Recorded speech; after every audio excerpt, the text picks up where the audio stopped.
Ladies and gentlemen, Trump has just outplayed everyone. Trump practically never makes mistakes.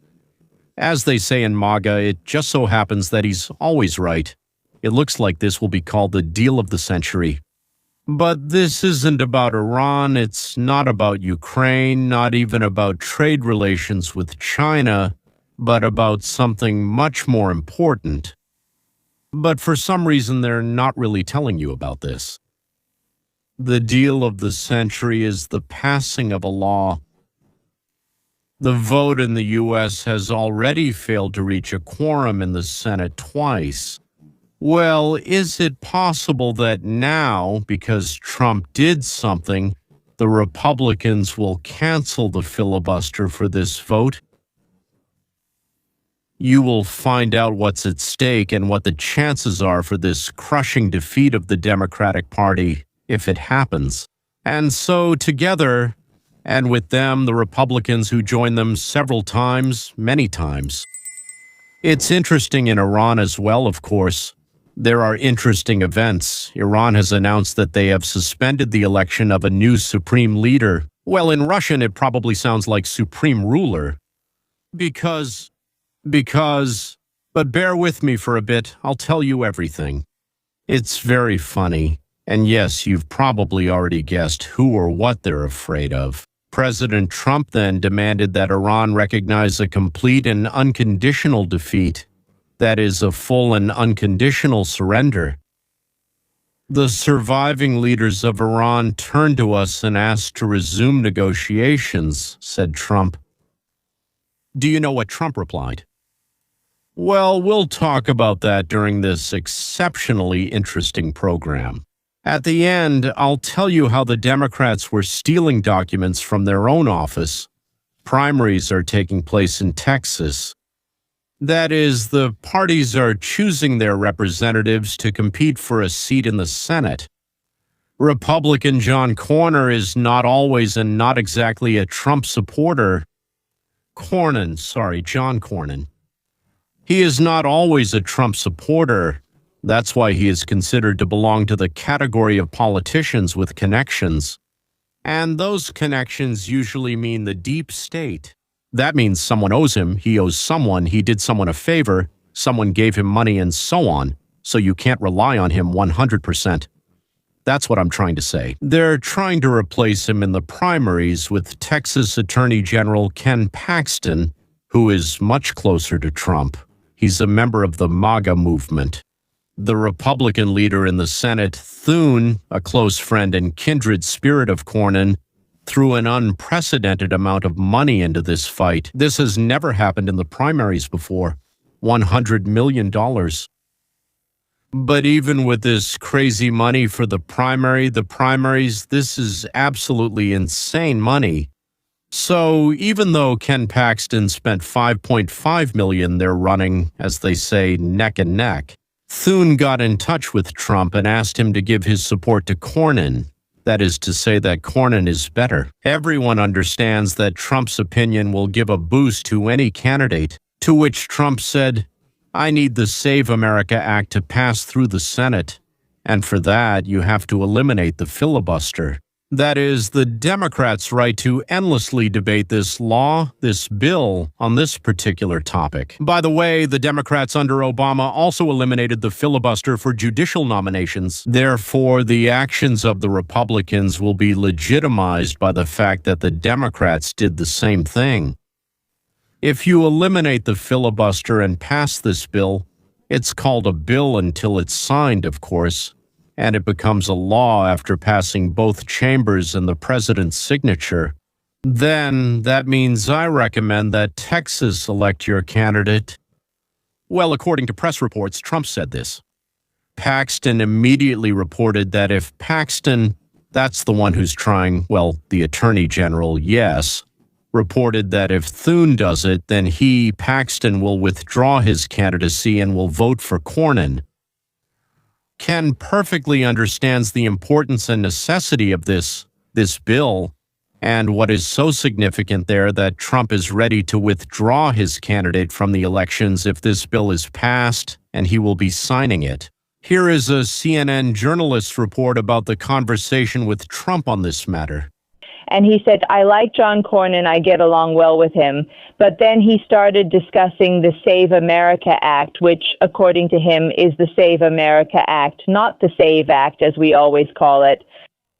And he said that he called it the most important thing he wants to do right now, besides the war. And he said that now there are 5 points in this Save America Act that he wants the House of Representatives and the Senate to pass. He stated that there should be no mail-in voting except for cases related to military service, illness, disability, or travel, no participation of men and women's sports, and no gender reassignment surgeries for minors. He added these 2 social issues to the voting issues that were part of the Save America Act. That is, Trump wants to stop fraud, prevent the possibility of forgeries and cheating in voting, including photo ID, proof of citizenship, and the cancellation of mail-in voting, except for categories like disability, business trip, or military service. MAGA believes that hundreds of thousands of illegals and fraudulent votes were involved in a number of elections, and the Democrats got scared. Democrats panicking. The Democrats are panicking because of this. Just when they thought this bill was dead and forgotten, it came back. So this is madness voter identification. It's not about voter identification. The SAFE Act isn't about that. It's about registration. It's about confirming citizenship with a passport. No, not everyone has a passport. If you're M, I have no idea do you know where your birth certificate is? I lost mine when I was 7. I don't even know where to start to get it replaced. That was, of course, you recognized him, our handsome chatterbox Governor Newsom. He doesn't know that you can get a copy of your birth certificate in no more than 4 weeks, and an ID card in just 2. Well, and if you want a passport, I think you can get it within 4 or 6 weeks, too. From 6, and if you pay more, they'll bring it to you in 2, something like that. So, between elections, like in 4 years or in 2, you can easily do this between one election and another. So our governor is such a fool that he doesn't even have any idea where to turn about this to get it sent. Now about the cost. A copy of the birth certificate costs $15, and the ID, well, if you want it faster, then it's $30. Otherwise, it's $15. A photo ID costs $30. If you want to speed it up, I think you pay another $10. So for $45 and 4 weeks of waiting, you have everything you need for voting in your pocket. Well, if you don't have $45, yes, terrible, you don't have $45, then you go to the local office of any party and say, I'm yours, yes. Here, look, I'm on the list of, say, Democrats or Republicans, yes. Well, I would like to vote, but I can't. Well, it's $45, rest assured. Somehow the Republicans will help you. And the Democrats will make sure you get it too. But the governor of California just can't imagine how or where to get this. You understand his level, right? So to speak, the level of either honesty or intelligence. It's one of the two. There can't really be a third option, right? They seem to think we're idiots. Well, honestly, they actually have every reason to think we're idiots. Of course they do. So they just found out that they stole the efforts from the documents. Of course, not them. Someone stole the documents. Someone turned off all the cameras. Someone then had a key. Well, not a key, what's it called? A combination to open the doors. Someone knew where all of it was kept. And they took only the documents that were shown. I'll tell you now what they showed. Quite an amazing story, right? It kind of reminds me of Epstein's suicide. Just a little, just a little. All the cameras weren't working either. So now we'll move on to the destruction of Iran. What did Trump say in response to the offer to return to the negotiating table? But before that, I want to remind you once again about the algorithm. Today, before we had all sorts of princes and monarchs, but now it's the algorithm. So the YouTube algorithm decides to widely promote a channel if regular viewers of the channel click the bell icon next to the subscribe button. Well, of course, first you need to subscribe and then this very bell icon appears. If the percentage of those who want to see that the video is gaining, as they say, momentum, Then it gains momentum when more than 20% of subscribers have clicked the bell icon. Then the algorithm decides that the channel provides interesting content and starts promoting the video to viewers who might be interested in the topic. That is, not just within our channel. It shows it, well, like when you pay for advertising pretty much the same way to some new people. Would you be interested in this? Because it seems that many other people have shown interest. And if the percentage is, let's say, less than 10, then we're just stuck in our own bubble. Because the distribution goes exclusively only to those who already, often watch the channel. So hitting the bell, ladies and gentlemen, is very important for getting information out to a wide range of new potential viewers. Without leaving the page, click right now. And if you have the opportunity, send this video to 2 friends. An important news is coming from Iran. The regime is now postponing the election of a new supreme leader, delaying the choice. I wonder why that is? Maybe no one in that country wants this job. They're afraid. The life of such a person, let's say, is very short. And that's after President Trump stated that Khamenei's son is an unacceptable successor. Trump states, everyone who seems to want to become a leader ends up dying. Obviously, Iran is concerned that anyone they appoint who doesn't meet Trump's standards will become an immediate and easy target. Their leadership is simply disappearing rapidly. Everyone who seems to want to become a leader ends up getting killed. And it's an amazing, astonishing thing that's unfolding right before your eyes, because for 47 years we've been constantly oppressed, and of course, it shouldn't have been this way. I think I can say, and you can see it just as well as I do, you see what tremendous progress is being made.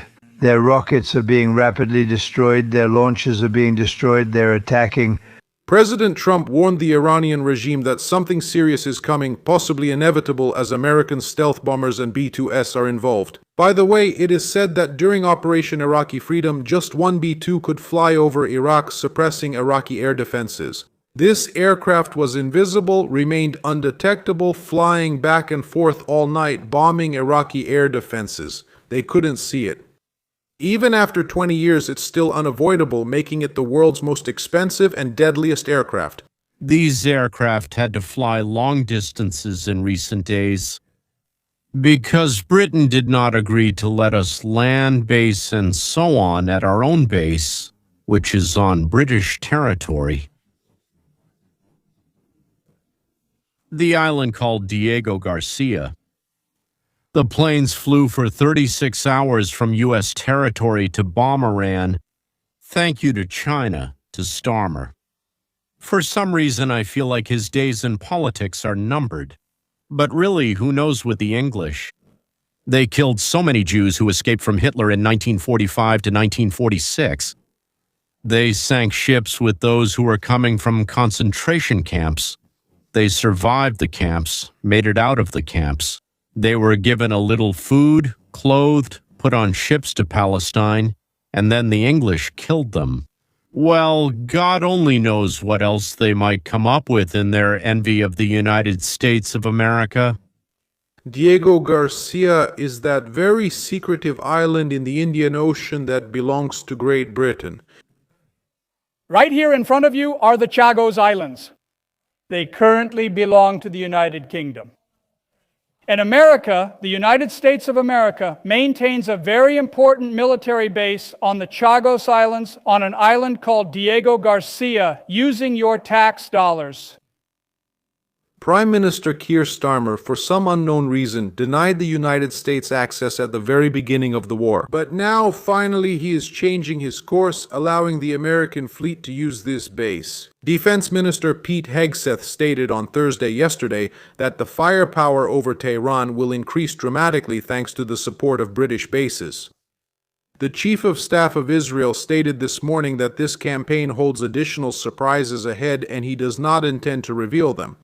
Intelligence from open sources indicates that this weekend will be shock and awe for Iran. Shock and awe thanks to Diego Garcia becoming available. The US and Israel now have complete air superiority over Iran. It's not just superiority anymore, but total dominance in the air. Military operations in Iran have been ongoing for 7 days. The president of Iran stated that a number of countries have begun mediation efforts to resolve the conflict. A message about Trump appeared on Truth Social. The price of oil has risen again. Now hovering around $90. And now the price is fluctuating around $90 per barrel. Это максимум за 29 месяцев. And the longer this war continues, the higher the price of oil will be. It's quite likely that by next week it will reach $100 per barrel, and in a few weeks, $150. That's quite possible. The longer the strait remains closed, the higher the oil price will rise. President Trump can't allow this for many reasons. Our allies in the Gulf won't allow this. Our European allies won't allow it either. It's simply not an option. Admiral Brad Cooper, CENTCOM commander, gave an update on the military operations this morning. Let's listen. The goal here is to deprive Iran of the ability to project power over the strait as soon as possible, so that ships can start moving again. They are not afraid to pass through it because Iran does not have the capability to destroy these ships. All of this is supposed to happen by the end of this weekend. CENTCOM Commander Cooper states, "We are making progress." And roll the tape. If you look back at the last 24 hours of the operation, compared to where we were at the beginning, ballistic missile attacks have decreased by 90% since the first day. Drone attacks have decreased by 83% since the first day. Despite this, we remain vigilant. Our strikes against the Iranian fleet have intensified. You may have heard the president say recently that we sank or destroyed 24 ships. At that time, it was true. Now, the number is over 30. And just in the last few hours, we have struck Iranian attack vessels. A drone carrier, about the size of a World War II-era aircraft carrier, and as we speak, it's burning. Let's hope that the U.S. and Israeli military can finish this quickly. CNN conducted an interview with Admiral James Stavridis. He is a general who commanded NATO forces from 2009 to 2013. And he talked about how America's current actions in Iran are affecting international relations. In terms of, are we demonstrating? As for shows of force and things like that, I don't think that's a reason to start a war. But I would add to the argument you just made, or the one made by the person you spoke with, that by weakening Iran, you weaken Russia, you weaken China. China sees Iran as a huge investment opportunity. Russia sees Iran as a supplier of weapons and technology. Many of the drones flying in Ukraine today were made in Iran. So there is a geopolitical pragmatism that can be applied to these strikes in terms of weakening both Russia and China. Former FBI Deputy Director Dan Bongino, who recently left his position and returned to the microphone, explains how U.S. actions affect our main adversaries. Peter Schweizer was on Fox Peter Schweizer was on Fox the other day talking about exactly this. That's why China needs this to stop now. They are losing Iran, losing access not only to Venezuelan energy, which is already gone, and petrochemicals, but also to Iranian oil, which will be a huge double blow to the CCP. Check it out. Donald Trump didn't just reshuffle the deck, he actually laid out the cards for all the players, and now China has a terrible hand. Think about that. China gave Iran its most advanced air defense systems, which were completely destroyed by the United States and the Israelis. China has invested over $100 billion in Iran, in industrial energy projects, and so on. Most of these funds are loans to the Iranian government. They won't pay them back. With Venezuela and Iran, Donald Trump actually took away 20% of China's oil supplies and reshuffled them. And here's what you need to remember. They were buying this oil at a discount because both Iran and Venezuela are under sanctions, and they could buy it without using US dollars. One of their main goals was to move away from having the US dollar remain the world's currency. Now they will have to re-enter the global oil market and buy everything with US dollars again. So this is a disaster for China on many levels. And Donald Trump has almost completely changed the agenda for his discussion with Chairman Xi when they meet in China. This is extremely important. A couple of points that follow from this have stuck in my mind. Now, instead of cheap sanctioned oil that they used to get for a low price because the Russians and others couldn't sell it anywhere else, and China said, sell it to us at this price or not at all, They just showed them the finger. Now suddenly, in Venezuela and Iran, that's all gone. You still have the Russians, and the second part of this is also important. The whole idea of creating a substitute currency for the US dollar. The US dollar is the world's reserve currency. Most major global economic transactions go through the US dollar in one way or another. Every time this happens, it's like a free loan for the United States. You can't even imagine how bad things will get if this collapses, and it's not at risk of collapsing anytime soon. But if it did happen, interest rates would skyrocket, and that would force the Communist Party of China to deal with us. And it would give Donald Trump another trump card to bargain with when he meets with the Chinese leadership and Xi. So in June, Trump and Xi will meet, and there will be a serious conversation about rebooting the entire planet. And it will be serious. And a serious conversation about rebooting the planet. But this doesn't just strengthen the US dollar's position, it also weakens the BRICS bloc and ensures that everyone anywhere in the world pays a fair price for oil. Otherwise, you and I will be forced to pay much more than we should. Right now, I support Trump and sincerely hope that this will last only a few weeks, not many years. However, you guys, keep following me because I'm telling you the plain truth. At the moment, 3 out of 4 Middle Eastern countries that promised about $2 trillion to Trump as investments. The US is now saying that they are seriously considering withdrawing their funds. They claimed they were striving for peace in this region, but now their countries are under massive missile and drone attacks, leading to deaths and destruction.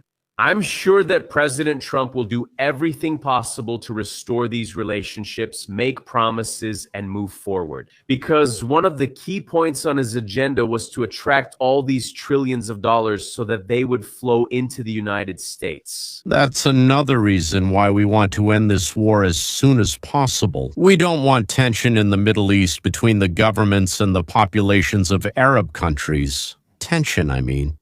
Because the population, well, kind of says, guys, it looks like we're bombing Muslims together with the Jews. That's not really good. Well, it's clear how to explain to them why we're doing this right now, so to speak.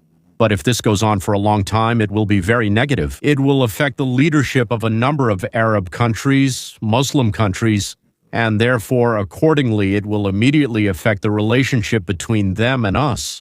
Well, now it's time to tell you an amazing story about the stolen papers in Fulton County, that's Georgia, about the burglary of the Democratic Party's own offices in the state. Do you remember Fani Willis, who tried to prosecute Trump?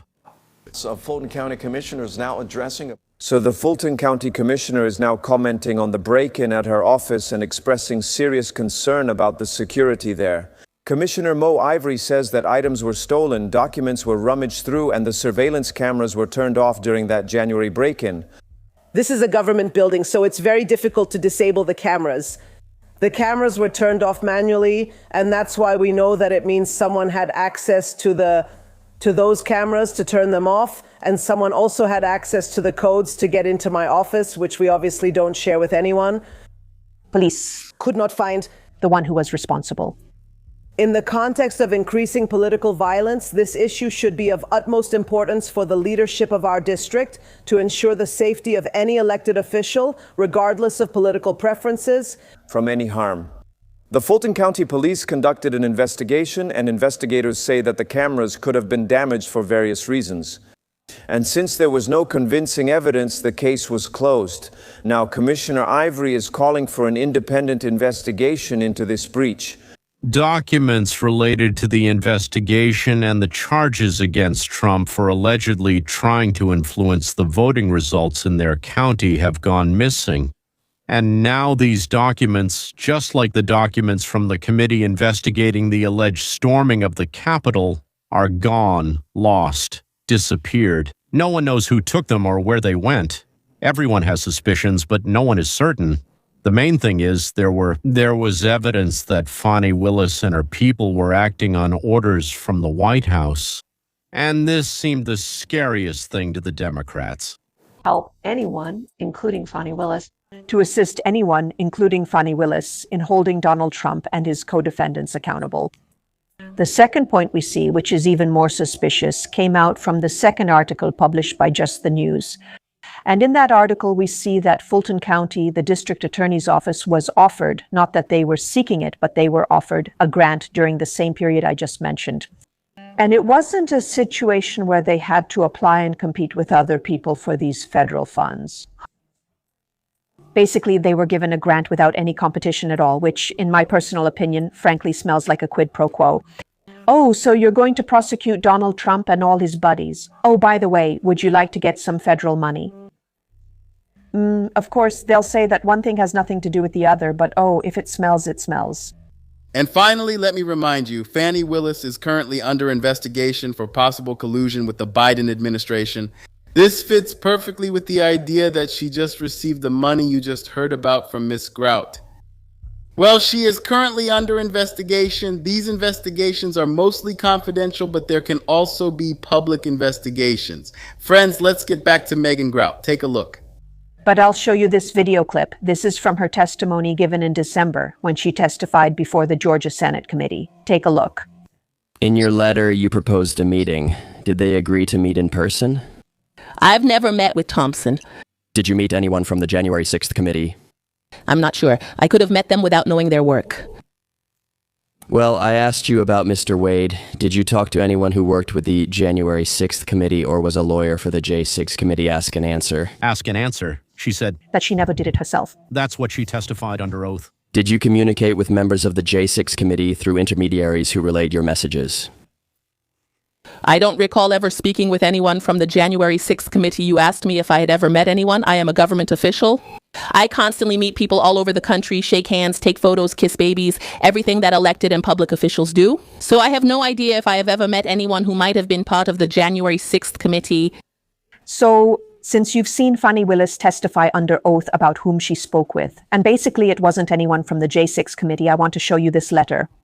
This is an email, one of the documents obtained by Just the News through a public records request, which I just told you about. It's dated April 2022.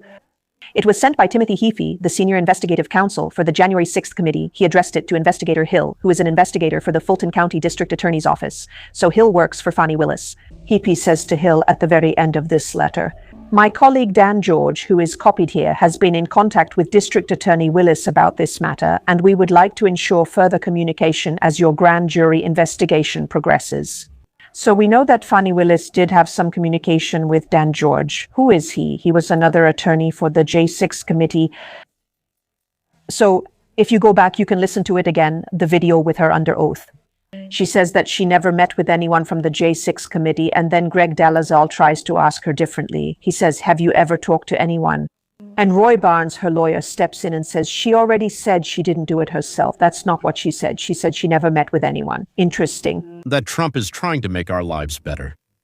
He is trying to bring manufacturing back to the U.S., protects us from terrorists, from drug dealers, and balances trade relations around the world. And the Democratic Party steals documents, burns them, wipes servers. Well, you remember Hillary Clinton, right?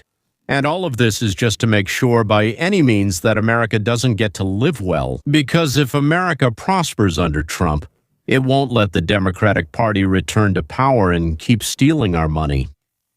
Because they absolutely don't care about us. But you already know that yourself. Because they're already used to it and can't live on just their salary. Because where that money goes is supposedly none of our business, even though we earned it. As soon as we have money in our pockets, they want to take it away. They just can't help themselves. It's like an itch all over their body. And they get this completely uncontrollable urge to take it for themselves. It doesn't matter that they didn't earn it. What matters is that they want it. And Trump doesn't let them. He gets in their way. What about you? And do you want your earnings to be stolen from you? Because if you do, vote for the Democrats. But if you don't want that, ladies and gentlemen, then sound the alarm everywhere. Goodbye. To be continued.